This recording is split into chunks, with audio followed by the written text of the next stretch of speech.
Quedarse mejor de frente. Amén. Los que están en casa, apague la olla, apague esa otra pantalla que tiene por allá. Algunos están viendo el culto y están viendo otra pantalla por allá, televisión o Netflix. Apague la pantalla, concéntrese en el culto. Y qué bueno, hermanos, vamos a estudiar la palabra del Señor. Los amigos que nos visitan, bienvenidos esta mañana a este culto tan maravilloso. Hoy quiero compartir con ustedes un tema muy importante. Es un tema que lo venía estudiando precisamente hace un tiempo y lo había dejado en bajo, pero resulta que estas semanas ese tema fue uno de los temas que más me inquietó de estudiar y que también tuvimos algunas novedades, y es importante entonces hablar de este tema. Le doy la bienvenida a la hermana Ángela, qué bueno que está nuevamente con nosotros, y algunos hermanos que han regresado ya de viaje. Quiero que estén en pie, por favor, y vamos a leer la palabra del Señor.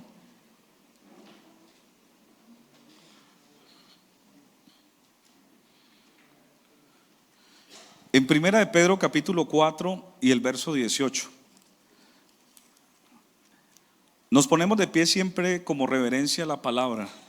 Es importante hacerlo. Amén. Repito la cita, primera carta o epístola de Pedro, capítulo 4, verso 18. Cuando lo tengan, digan amén, por favor.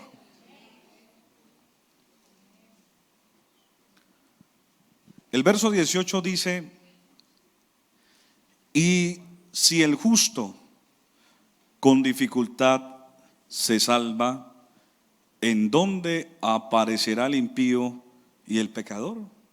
Dígale al que está a su lado: si el justo con dificultad se salva.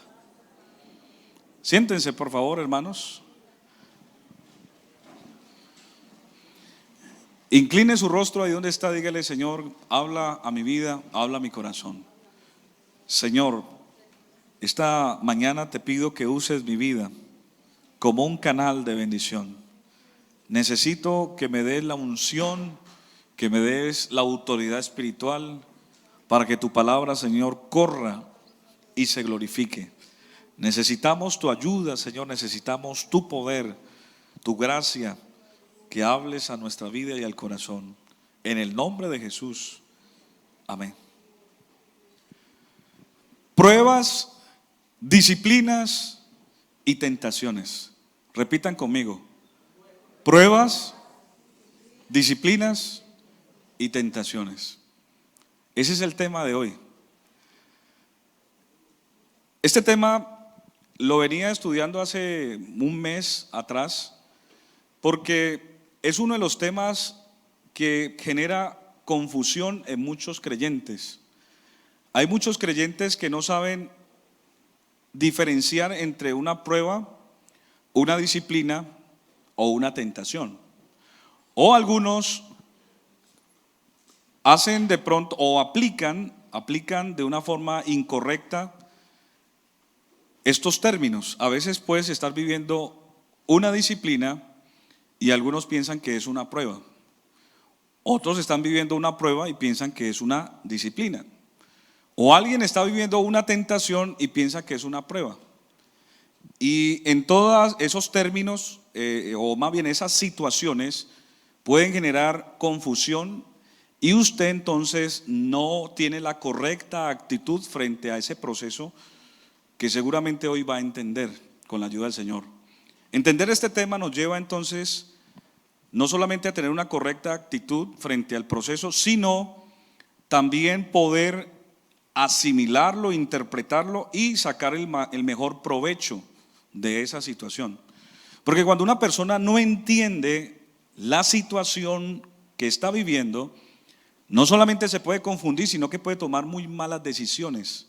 Y en esas malas decisiones es donde usted no pasa el examen que seguramente Dios le está haciendo, o también está siendo procesado por otras razones. ¿Están listos? Una de las situaciones más difíciles para entender como cristiano son estos o estos temas. Por lo general nosotros siempre queremos escuchar que Dios nos bendice, que somos prósperos, que Dios nos prospere en todo, ¿sí o no? Uno quiere escuchar ese tipo de sermones. Uno quiere escuchar de que Dios te bendiga, que Dios te multiplique, que Dios conceda las peticiones. Y es un mensaje que está en la Biblia y es importante escucharlo y es real. Pero dentro de esas bendiciones que Dios da, también habrán procesos dolorosos, que inclusive a la postre no son malos, son buenos y son necesarios inclusive vivirlos, porque no vivirlos pues hace que quizás no estemos preparados para recibir precisamente la bendición. Entonces hay que vivir esos momentos que no son fáciles en el tiempo presente. Lo primero que quiero hablarles es de la prueba. ¿Qué es una prueba? Muchas personas dicen una prueba es una tribulación, es algo difícil, una prueba es algo que llega como un fantasma y a veces nos golpea, nos asalta y nos hace sentir muy mal. Bueno, hay muchas formas de interpretar una prueba, pero una prueba realmente, hermanos, es un periodo, ¿sí? Es un periodo. Cuando hablo de un periodo, no es algo que es constante y eterno o vitalicio, no, es un periodo. ¿Qué puede ser un periodo?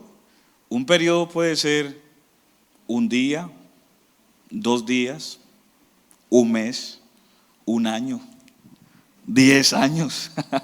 Algunos dicen, uy, no, padre ahí, pastor, ya hasta ahí. No, es un periodo indeterminado y está condicionado ¿a qué? A que las pruebas, cuando son temporales, se alejan o se van dependiendo si tú y yo lo entendemos y pasamos esa prueba. A veces puede ser cíclica, o sea, se repite. Eso es como cuando uno va al colegio y cuando hacíamos el examen y estábamos llenando el examen y entregábamos el examen, ¿qué hacía el profesor? Revisaba.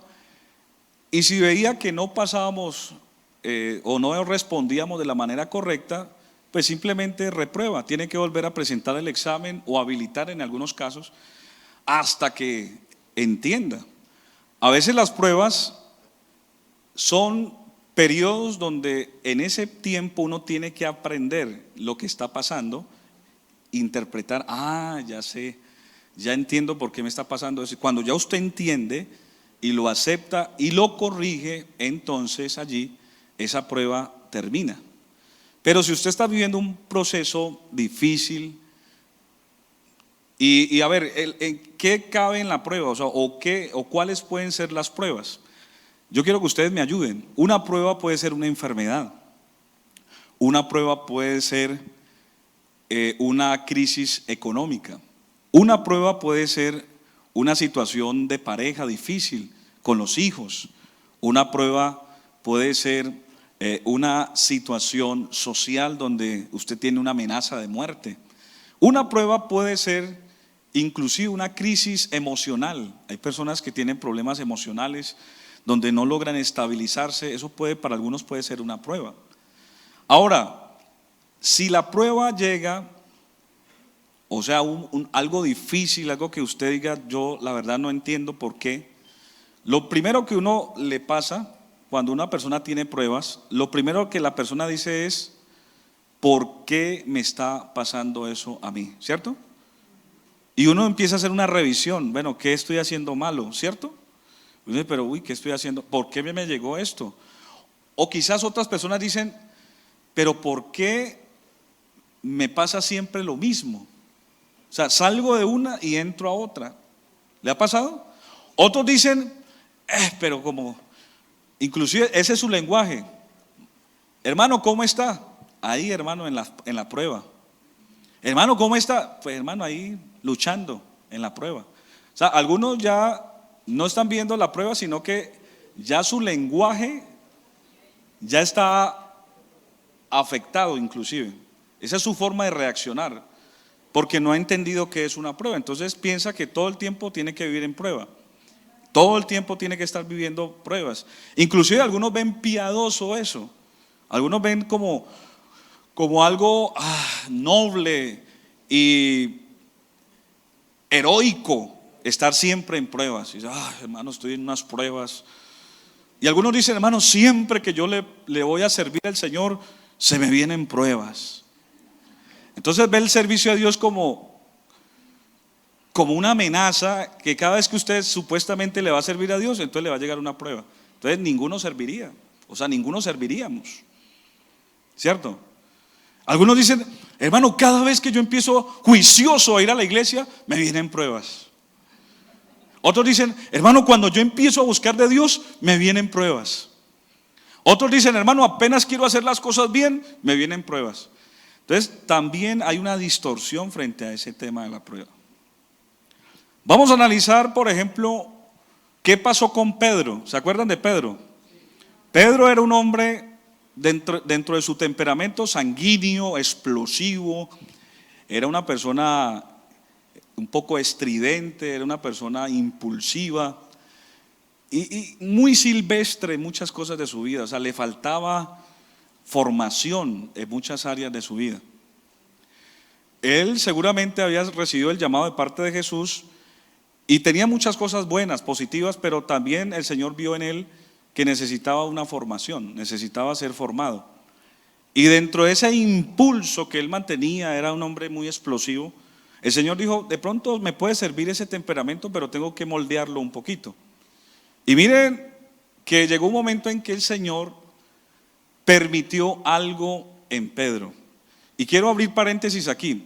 La prueba a veces puede venir de parte de Dios, o la prueba puede Dios permitir que el enemigo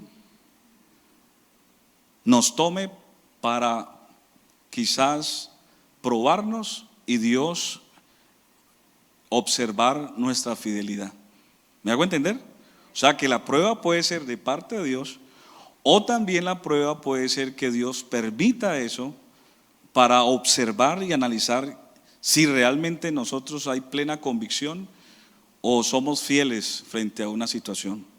Miren lo que dice Lucas, el capítulo 22 y el verso 31. El Señor le dijo a Pedro que Satanás lo había pedido. Uy, ¿qué tal? ¿Cierto? ¿Qué tal eso? ¿Qué tal que el Señor le diga, Diego, hombre, estás hoy muy elegante, hombre, ¿cómo has servido de bien hoy en la iglesia? ¿Cómo estás ministrando? Diego, tengo una noticia un poco, no sé cómo decírtela, Diego, pero te lo voy a decir. Es que, ¿cómo te parece que el enemigo me ha solicitado que quiere tratar contigo unos temas? ¿Qué tal eso? ¿Usted se asustaría, hermano? ¿Usted que está en casa, usted se asustaría? ¿Que Satanás lo pida a usted para zarandearlo? Porque así dice el texto, ¿no? Dice el verso 31, dijo también el Señor a Simón, Simón, he aquí, Satanás os ha pedido para zarandearos como a trigo.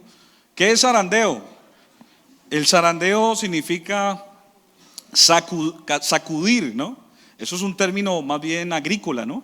Cuando echaban el grano, el café, y echaban algo y empezaban a sacudirlo y empezaban a acomodarlo, ¿cierto? ¿Para qué hacían eso? ¿Para qué sacude uno eso, hermano Norbey? ¿Para qué sacude uno un saco? Para acomodarlo bien, ¿cierto? Para ajustarlo bien. ¿Sí? Para seleccionarlo mejor, dice por acá el hermano. Muy bien. Entonces, el Señor le dijo a Pedro que iba a ser zarandeado como a trigo. Pero hay una promesa, hermano, escuchen esto. Cada vez que alguien tiene una prueba, sepa esto, de que el Señor, sea que el diablo te haya pedido, o sea una prueba de parte del Señor, el Señor no te va a abandonar. Siempre el Señor te va a acompañar en ese proceso. Mire lo que Jesús le respondió a Pedro. Pero yo, o sea, le garantizó, le dijo, pero yo he rogado por ti que tu fe no falte.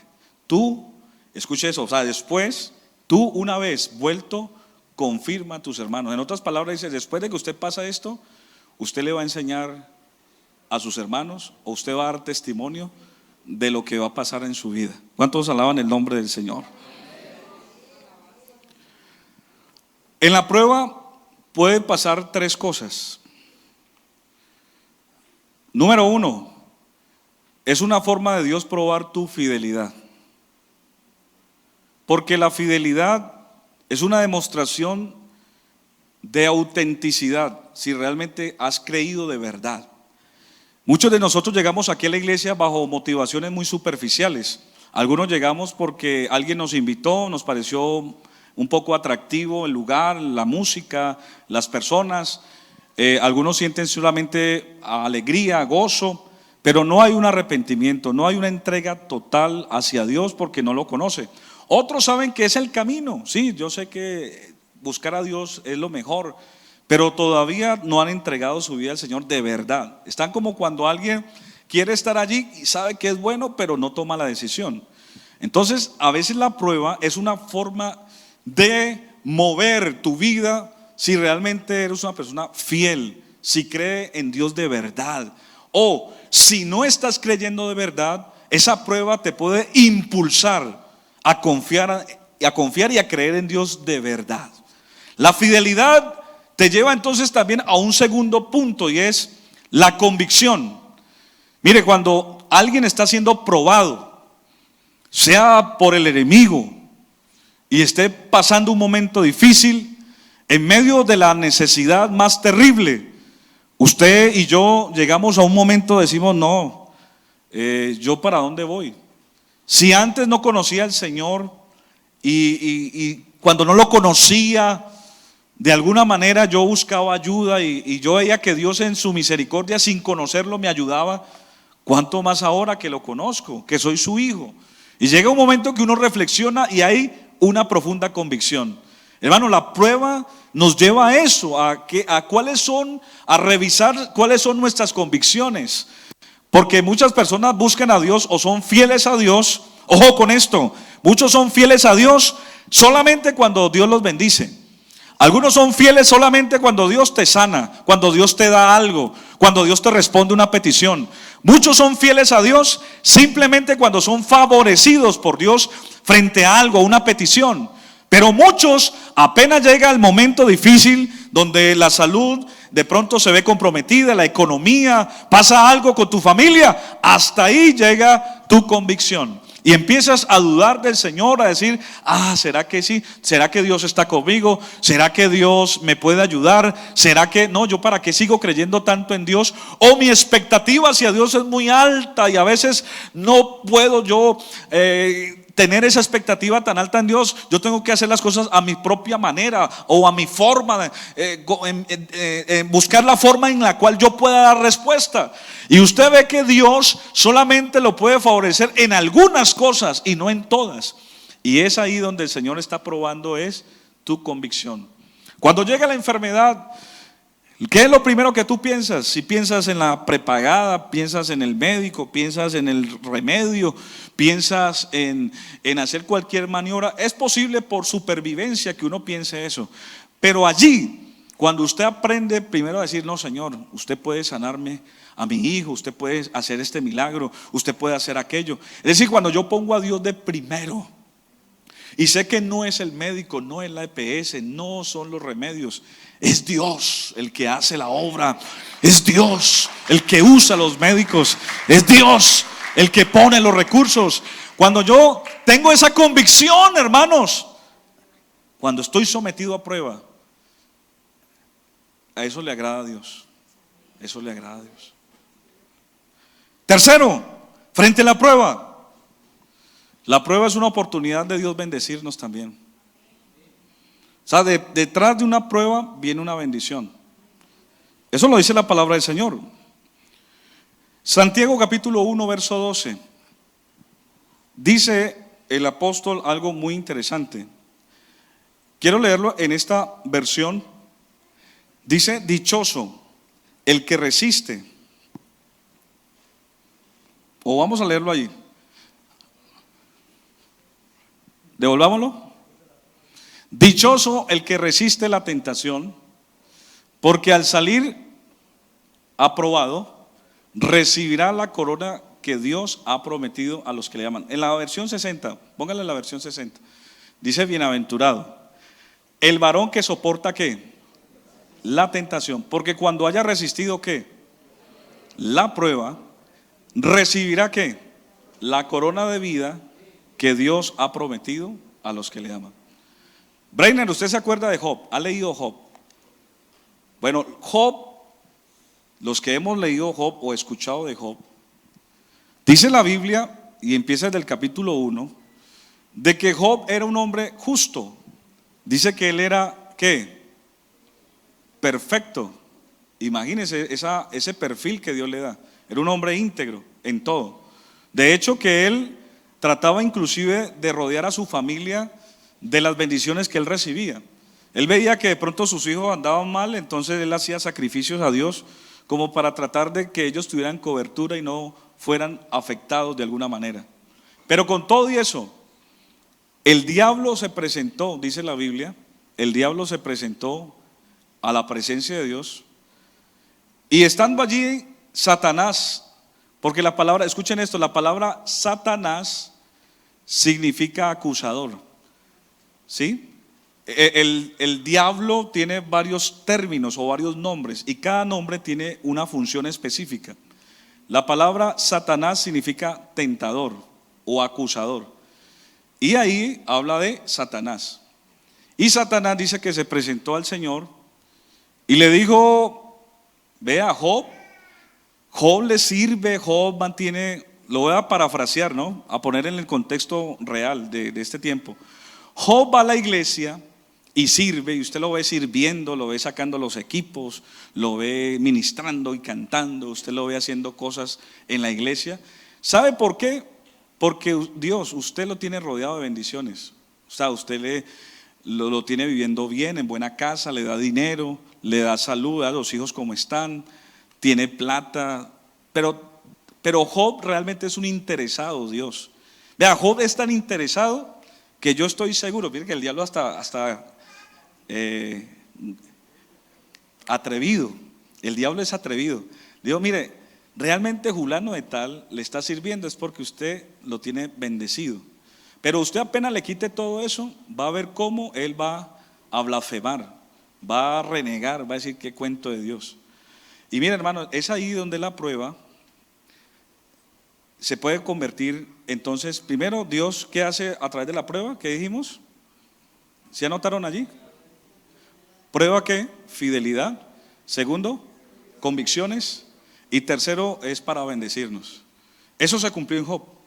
Llegó un momento que el Señor sabía quién era Job, que el Señor dijo: bueno, se lo voy a soltar con confianza. Se lo voy a soltar con confianza porque yo sé quién es mi siervo. Yo sé que él no me sirve por interés. Yo sé que él no me sirve porque, como dice usted, piensa que yo lo mantengo consentido. No, este hombre por gratitud me sirve. Este hombre está tan bendecido que precisamente de ese agradecimiento de todo lo que yo le he dado, él lo hace con amor. Y verdad, dice la Biblia que el Señor le soltó a Job, a Satanás, pero le dio una condición, le dijo: no le toque la vida, quítele lo que sea, pero no atente contra su vida. Se murió sus hijos, el Señor le quitó la economía, luego dijo: el hombre da lo que sea por su salud. Le cayó una enfermedad terrible, una enfermedad penosa, lepra. Socialmente de pronto digo: no, pues al menos los amigos lo consuelan. Los amigos se burlaban de él, decían: usted tiene un cuento con Dios tan fuerte que nosotros más bien nos hacemos a un lado. Quedó solo, los amigos se burlaban de él. De pronto quedó la esposa, y uno con la esposa se consuela, ¿cierto? Cuando uno tiene una buena mujer, ¿qué hace la mujer o la esposa? En ese caso sería un paño de lágrimas, ¿cierto? Dicen algunos, un consuelo. La propia esposa llega y lo mira y dice: ¿todavía quieres conservar tu integridad? No, maldice a tu Dios y muérete. Imagínense qué esperanzas dejó. Sin familia, sin economía, con esposa, pero generando incredulidad en él, o sea, prácticamente un estorbo ahí para él en su fe, sin amigos, enfermo. Y escuche esto, usted y yo, el problema que estamos viendo en este momento comparado al de Job, ¿usted qué opina? ¿Será que usted tiene más derechos de renegar que Job? Que porque no le entró el chequecito que usted esperaba esta semana, que porque no le pagaron, que porque su esposo la miró mal. Bueno, cualquiera que sea, hermanos, la situación que usted y yo estamos viendo ahorita no es comparable a lo que vivió ese hombre. Y llegó un momento que ese hombre, en medio de su dolor, porque él era un hombre, un ser humano como cualquiera de nosotros, también llegó un momento de aflicción. Pero mire, él dijo algo muy especial. Job capítulo 5 y el verso 17. Él dijo: bienaventurado, o sea, dichoso, feliz, alégrese, bienaventurado el varón a quien Dios ¿qué? Castiga. Por tanto, no menosprecies la corrección del Todopoderoso, porque Él es el que hace la llaga y Él también la sanará. Oh, aleluya. Sus manos hieren, pero sus manos también curan. Yo pensé que usted se iba a alegrar por eso. Ese es Dios. Job en ese momento dijo eso y de pronto los amigos dijeron: pero ¿cómo así? ¿Usted quiere conservar su integridad aún en medio de esa situación? Y él dijo: no, aunque Él me mate, en Él esperaré. Las pruebas no son para siempre, hermanos. Las pruebas es para mostrar fidelidad, convicciones y también ver la bendición de Dios. ¿Qué pasó con Job a la postre? Al final, dice la Biblia que Dios le regaló hijos e hijas, el doble, le regaló más hijos inclusive. Dice que su piel fue como la de un niño, le dio más colágeno, le hizo la lipo y todo, las cirugías que usted se imagina. Hoy en día la gente quiere chicanear con cirugías. La cirugía que Dios le hizo a Job fue perfecta, lo hizo nuevo. Y lo bendijo económicamente, le dio de todo, al punto que todas las personas se maravillaban de Job al ver cómo Dios es fiel, cómo Dios es justo. ¿Qué prueba estás viviendo tú hoy? Hermano, amigo, ¿qué prueba tienes hoy? Quiero decirte que esa prueba es temporal. La prueba es de parte, o sea, la prueba Dios a veces la permite. Pero algunos se están llenando de amargura. Dice: hermano, pero si Dios existe, ¿por qué se murió mi hijo? Si Dios existe, ¿por qué hay tanta gente aguantando hambre? Si Dios existe, ¿por qué mi hijo nació con una enfermedad de este tipo y aquello? Si Dios existe, ¿por qué hoy hay tantas enfermedades? Si Dios existe, ¿por qué hay tanta injusticia? Si Dios, y uno quiere, y cuando usted escucha todos esos argumentos, hay gente que se abruma y hay gente que se carga, dice: verdad, ¿no? Y algunos se ponen hasta a dudar de Dios, dice: verdad, ¿no? Si Dios existiera, ¿por qué? Si Él es todopoderoso, ¿por qué Él permite eso? ¿Por qué Él permite tanta injusticia? ¿Por qué Él permite que los niños sufran? ¿Por qué permite que la gente aguante hambre? ¿Por qué permite que los niños se mueran? Y todas esas preguntas filosóficas y aún reales también, porque son reales, de nuestra sociedad actual, pueden generar confusión en muchas personas y aún en los creyentes. Pero hermano, la Biblia dice que todo lo que ha pasado y está pasando no es culpa de Dios, sino precisamente de la injusticia de los hombres, de la culpabilidad del hombre, del pecado del hombre, ¿sí? La desobediencia de los hombres, el no querer buscar a Dios, es lo que ha llevado al corazón del hombre a endurecerse, a cometer precisamente esa cantidad de injusticia. La Biblia lo dice, la ira de Dios se revela desde el cielo contra la tierra, contra toda impiedad e injusticia de los hombres que detienen con injusticia la verdad de Dios. Hoy las personas no quieren buscar a Dios, no quieren aceptarlo a Él. Cometen una cantidad de errores y cometen una cantidad de genocidios, cometen una cantidad de barbaries, cometen una cantidad de errores, y algunos piensan que es culpa de Dios. La Biblia dice: ¿por qué se lamenta el hombre? Laméntese en su pecado, porque el pecado es la ruina de los pueblos. El pecado es lo que ha hecho que haya división entre Dios y los hombres. Eso es el problema del ser humano. El ser humano, antes de estar quejándose y buscando un culpable, tiene que darse cuenta que él mismo es culpable y hace parte de la culpa que el mundo vive por causa del pecado. Pero para eso apareció el Señor, precisamente para deshacer las obras del diablo y para mostrar un camino mejor y ayudar al hombre a sacarlo de esa situación, amén, de vergüenza, porque el pecado es una vergüenza, el pecado es una enfermedad, el pecado es algo que destruye al ser humano. Para eso apareció el Señor, para libertar a los oprimidos por el diablo y regalarnos una justicia verdadera. Eso hace nuestro Dios. La prueba es importante en todo creyente. Proverbios 17:3 dice: el crisol es para la plata y el horno para el oro, pero el Señor prueba los corazones. Miren, hermanos, el oro, que es uno de los metales más preciosos y más anhelados en el mundo, tiene que ser sometido a un proceso de prueba. ¿Para qué? ¿Para qué?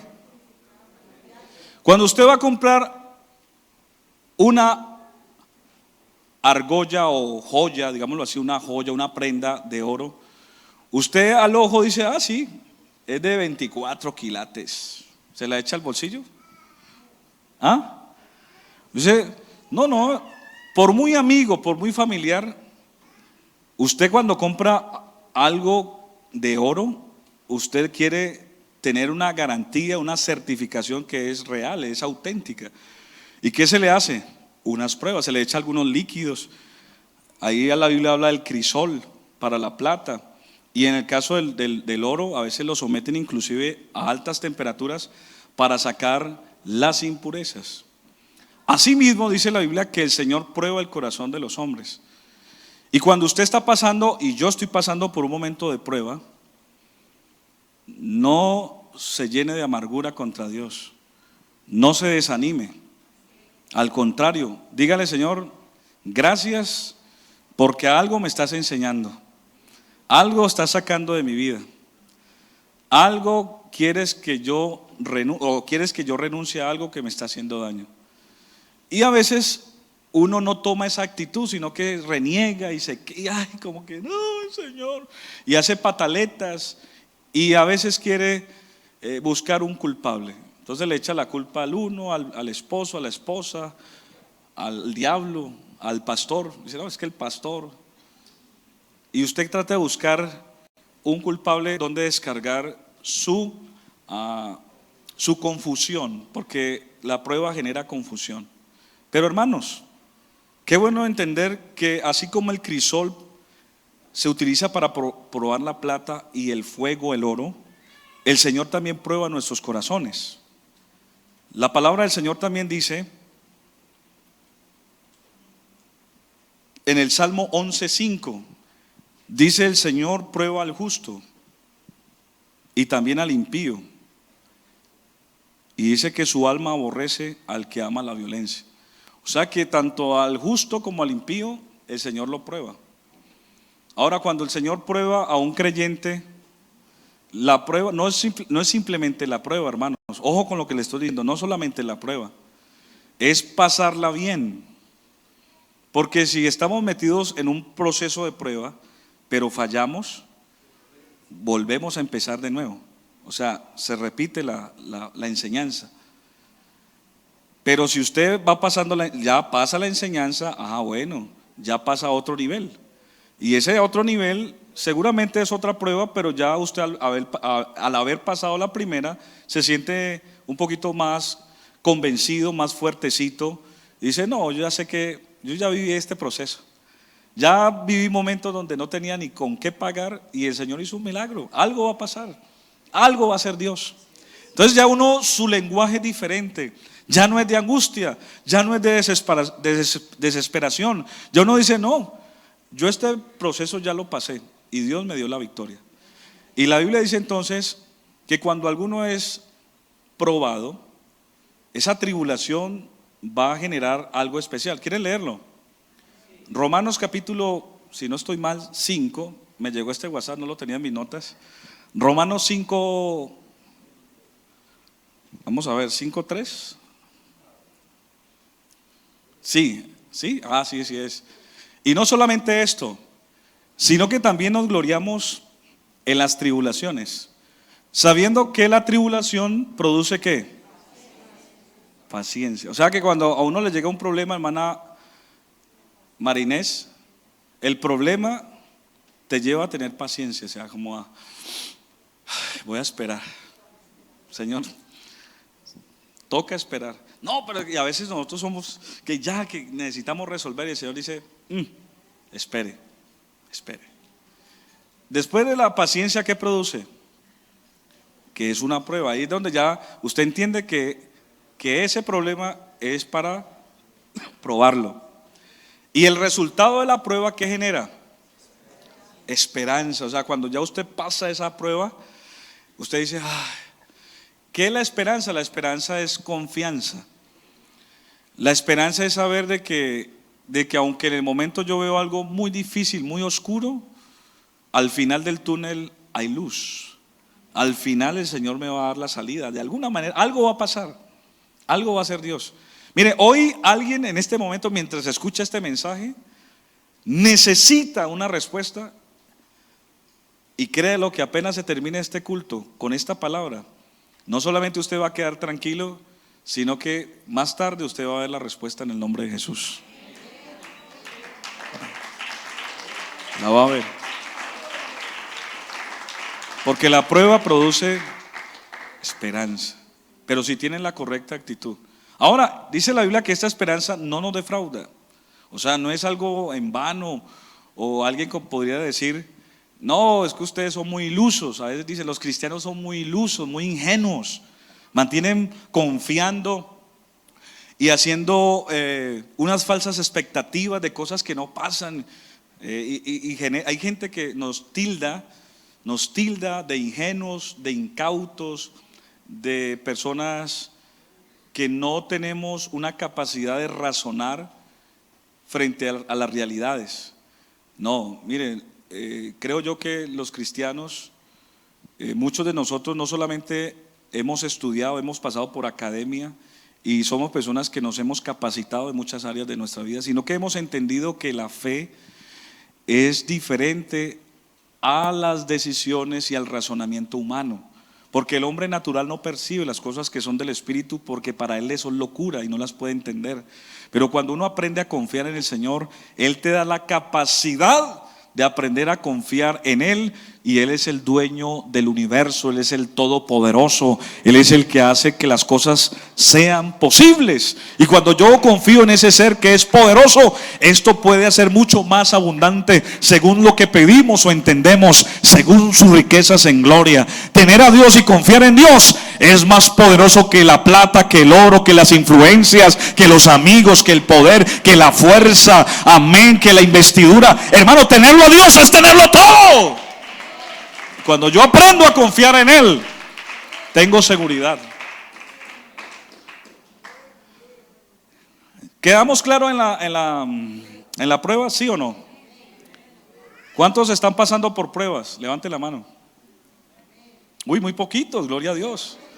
1, 2, 3, 4, 5, 6, 7, 8. Uy, poquitos. Los otros están en tribulación.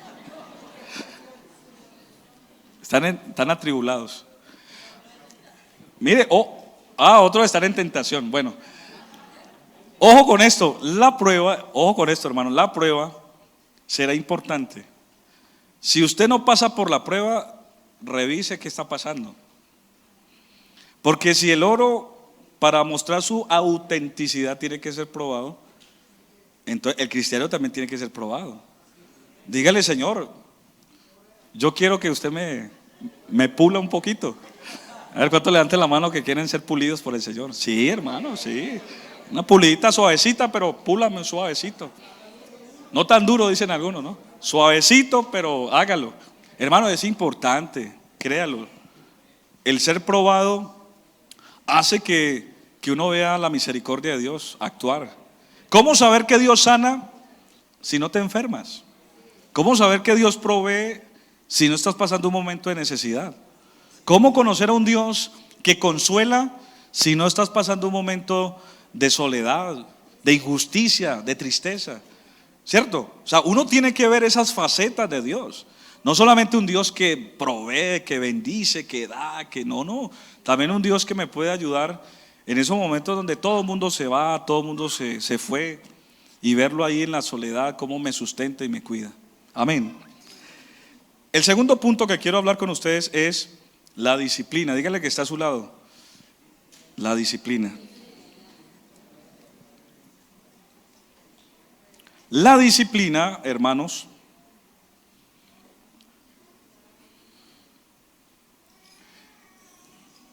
la disciplina es un proceso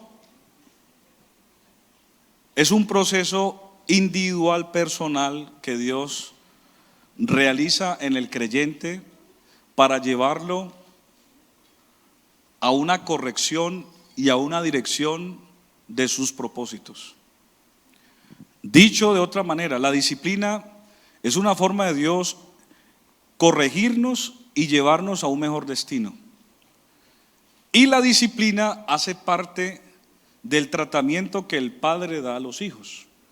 La palabra de Dios dice que si un padre no corrige a sus hijos, lo considera casi que un bastardo. La palabra bastardo significa una persona que no tiene un padre o es negado por un padre, es un bastardo, negado por un padre. Pero el Señor dice que a todo aquel que Él considera como hijo, lo corrige y lo disciplina.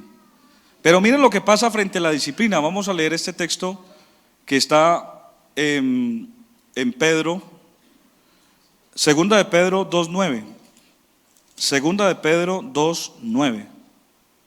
Amén.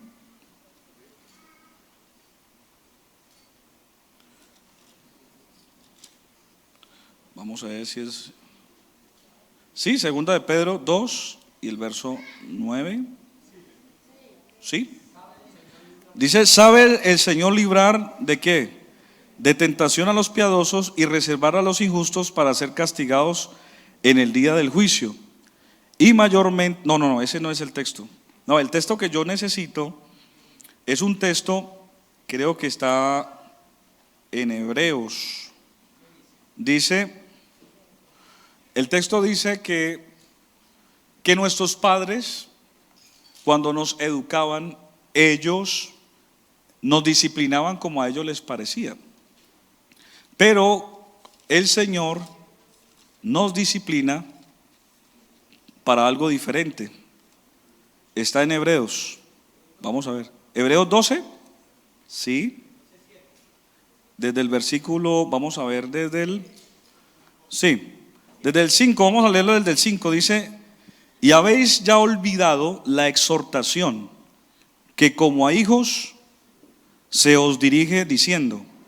Ojo con esto: hijo mío, no menosprecies la disciplina del Señor, ni desmayes cuando eres reprendido por Él.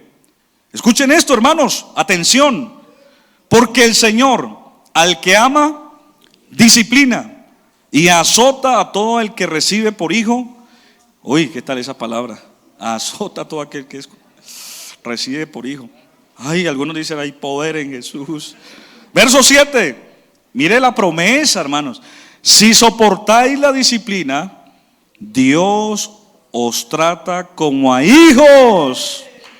Porque ¿Qué hijo es aquel a quien el padre no disciplina? Pero si os deja sin disciplina, de la cual todos han sido participantes, entonces sois bastardos y no hijos. Amén. Y pone de ejemplo a nuestros padres. Por otra parte tuvimos a nuestros padres terrenales que nos disciplinaban y los venerábamos. Amén. ¿Por qué no obedeceremos mucho mejor al Padre de los Espíritus y viviremos? Amén. Verso 10. Y aquellos ciertamente por pocos días nos disciplinaban como a ellos les parecía, ¿verdad? Muchos nos dieron chancleta, rejo, ¿verdad? Eso, había hasta chancletas con boomerang, la tiraban y tenían como un GPS teledirigido y nos alcanzaba, así fuera el rincón nos pegaban, ¿sí o no? A ellos nos disciplinaban como a ellos les parecía, pero hablando de nuestro Dios, para lo que nos es provechoso, para que participemos de su santidad. Amén. Nuestros padres nos corregían por capricho, ¿cierto? A veces por sospecha nos pegaban. Sí, algunos nos pegaban así por una miradita, porque medio hacíamos algo. ¿Cómo? Tenga. Y a veces ni sabíamos por qué nos pegaban. Dice, ¿por qué me pega? No, por sospecha, por si más rato va a hacer algo. Y a ellos les parecía que esa era la forma de disciplinarlo. En cambio Dios no. O sea, Dios realmente nos disciplina porque sabe que si seguimos así nos vamos a perder. Hermano, cuando usted recibe una disciplina, ahora la pregunta es, ¿qué es disciplina? ¿Qué puede ser una disciplina? Dígame usted, hermano, ¿qué puede ser una disciplina? ¿Pero qué es una corrección?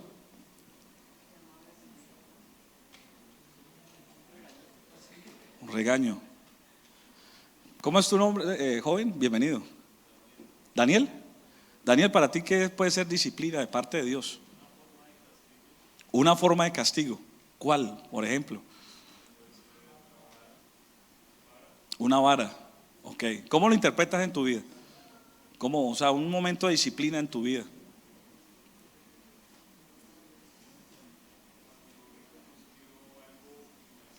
Sí. Muy bien, excelente.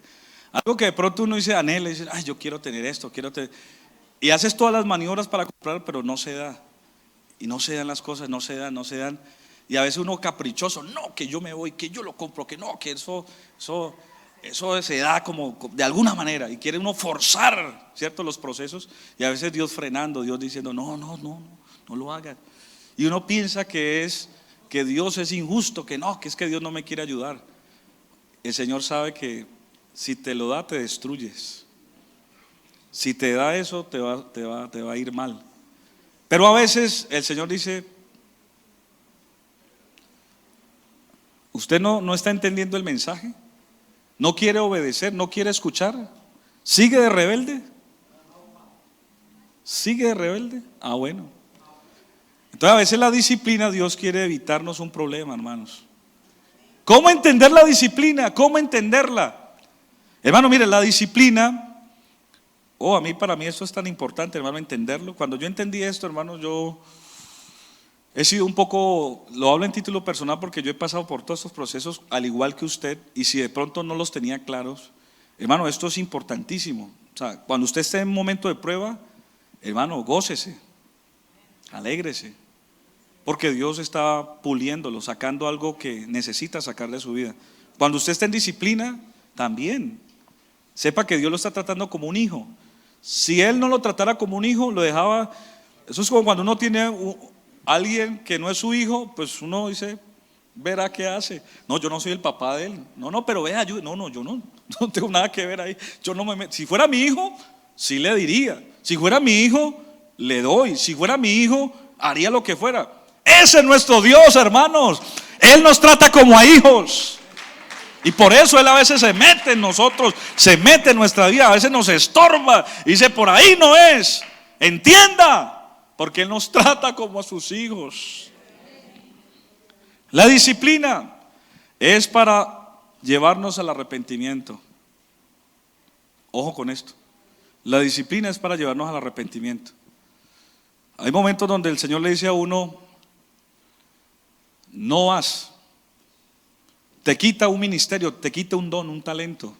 Yo he visto llorar músicos, he visto llorar predicadores, pastores, he visto llorar líderes que en un momento le sirvieron a Dios con todo su corazón y se descuidaron y se dejaron llenar de orgullo, de egoísmo, y pensaron que ese talento era personal y no un don de Dios para ministrar a la iglesia, y empezaron a enterrar ese don o a hacer otro uso con ese talento, y he visto cómo Dios se los ha quitado y han quedado en vergüenza y han querido recuperarlo con lágrimas y no ha podido volver eso. A veces la disciplina, hermanos, a tiempo nos lleva, y cuando usted y yo la entendemos que es una disciplina, es para arrepentirnos. Cuando usted empieza a ver que su economía empieza a afectarse, llega la enfermedad, llega una cosa, que por aquí otra, que me robaron, que tal, y que pasa esto y aquello, todo, como que todo se está como afectando de alguna manera, uno tiene que prestarle su atención. Si es una prueba o si estoy siendo disciplinado por estarme portando mal, ¿sí? Porque es ahí donde yo tengo que entender.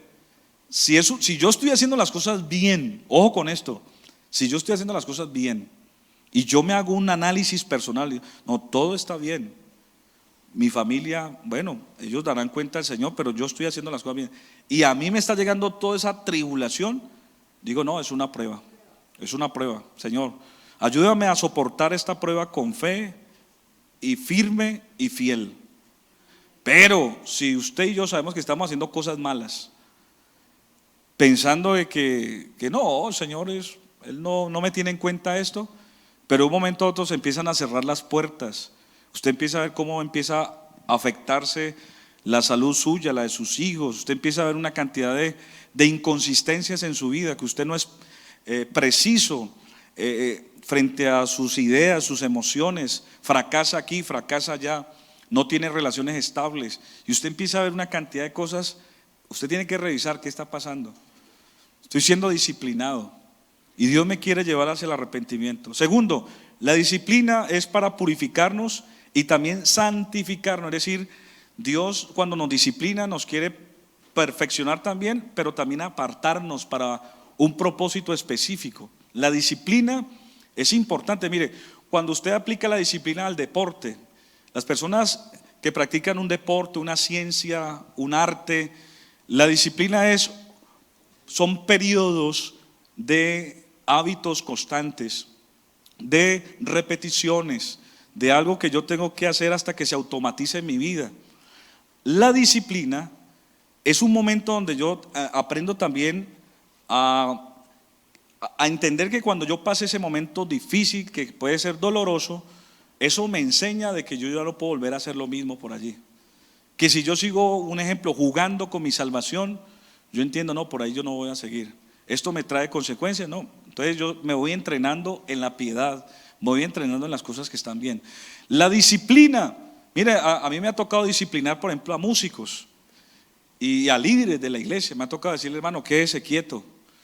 2 meses de disciplina, no toca ningún instrumento, no le sirve al Señor, no coge nada. Y es más, si lo quiero ver en el culto escuchando la palabra de Dios. Hermano, eso es duro. Eso es duro. Eso es duro que usted ministrando y de un momento a otro caiga en disciplina por algún error, y usted ver cómo quizás, si es músico, otros ministrando y usted ahí en la mente como tocando la guitarra o tocando la batería en la mente o el piano.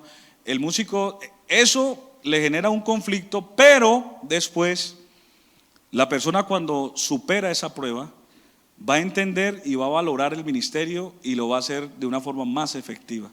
Por eso dice la Biblia que la disciplina en el momento presente no es de gozo, sino de tristeza, pero después da un apacible fruto para aquellos que han sido perfeccionados. En el momento que alguien cae en un momento cuando alguien cae en un momento de disciplina, eso no es agradable.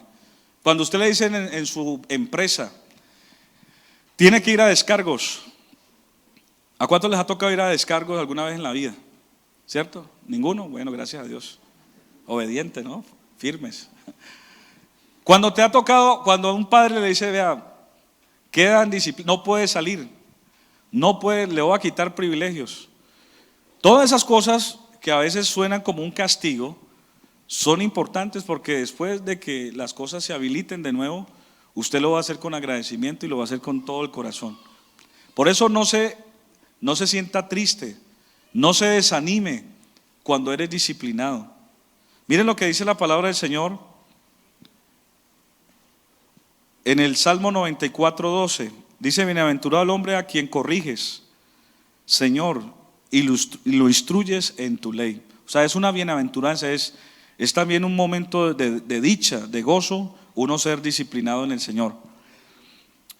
Proverbios 3:12 dice, Proverbios 3:12, me gusta este versículo, dice así: porque Jehová al que ama castiga, como el padre al hijo a quien quiere. Yo quiero que usted piense por un momento, ¿estoy viviendo un momento de disciplina? ¿Será que necesito la disciplina?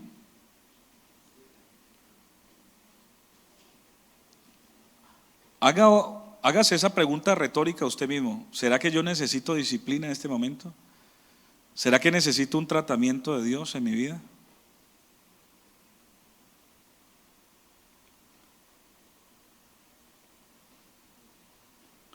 Hebreos 11:12, termino con este versículo y queda pendiente la tentación para la otra semana. Vamos a hablar un poquito de la tentación, porque se me fue el tiempo. Hebreos 11:12 dice: ciertamente ninguna disciplina en el momento de recibirla parece agradable, sino más bien penosa. Sin embargo, después produce una cosecha de justicia y paz para quienes han sido entrenados por ella. En esa versión dice, devuélvalo, es verdad. ¿Ya la tiene el texto? Hebreos 12:11. 12:11.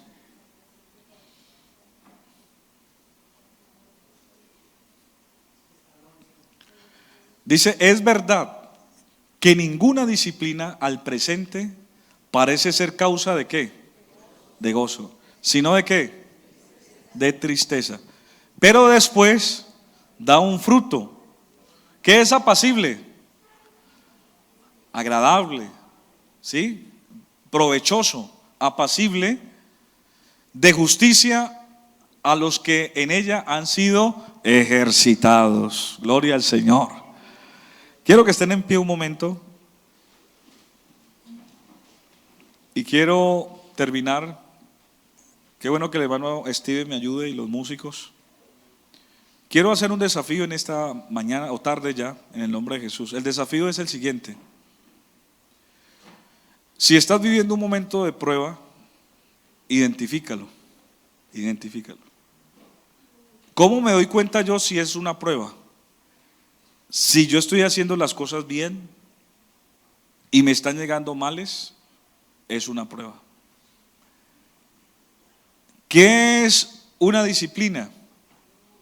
Que cuando yo estoy haciendo las cosas bien, o perdón, mal, o si están aquí conectados, si yo estoy haciendo las cosas malas o mal, y vienen cositas en mi vida, y no solamente en la mía, sino yo mismo estoy abriendo puertas en mi familia, en mis seres queridos, para ser de pronto afectados de alguna manera por mi mala forma de vivir o mi mala actitud con Dios o con mi vida. Yo tengo que entender que es una disciplina, y la disciplina nos lleva hacia el arrepentimiento, hermanos. La disciplina nos lleva a corregir, la disciplina nos lleva a reflexionar, a decir: no más, yo quiero salir de aquí, yo quiero empezar a hacer las cosas bien, quiero empezar de nuevo. Señor, dame una oportunidad.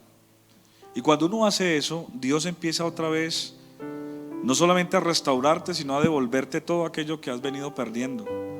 Porque, hermano, es muy fácil perder a veces la gracia de Dios. Mire, la gracia de Dios se aleja de una persona. Y usted lo percibe cuando a una persona se le va la gracia. Porque nada funciona, todo es difícil, todo se complica. Y por más que la persona intenta hacer maniobras, todo se le va cerrando, porque se le va la gracia. Pero cuando uno se conecta otra vez con Dios y acepta la disciplina y dice: Señor, corrígeme, corrígeme, corrígeme, y quiero volver a hacer las cosas bien. Mientras cantamos esa canción alusiva a este momento, hermano, yo quiero invitar a alguien que esté pasando un momento de prueba. Yo quiero orar para que el Señor te fortalezca. Así como el Señor le dijo a Pedro: vamos a rogar para que tu fe no falte.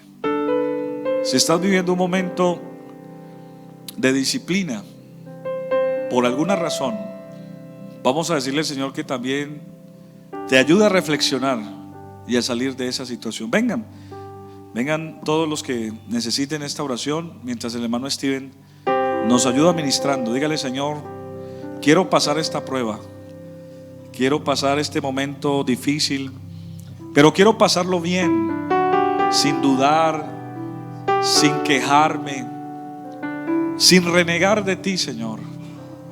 Quiero entender que es un proceso para perfeccionar mi vida. Dios te va a llevar a otro nivel, hermano, hermana. Dios te va a llevar a un nivel que de pronto no entendías.